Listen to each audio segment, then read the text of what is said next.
Welcome to our YouTube tutorial on how to delete multiple messages on Gmail. If you're looking to clean up your inbox quickly and efficiently, you're in the right place. Let's dive right in.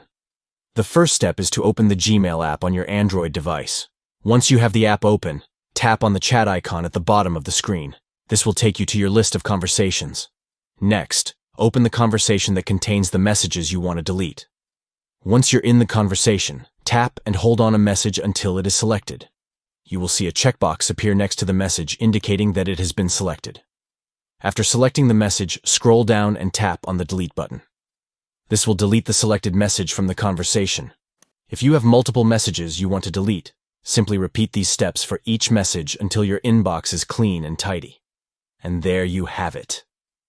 With just a few simple steps, you can delete multiple messages on Gmail quickly and easily. Thank you for watching our tutorial, and be sure to subscribe to our channel for more helpful tips and tricks. Have a great day.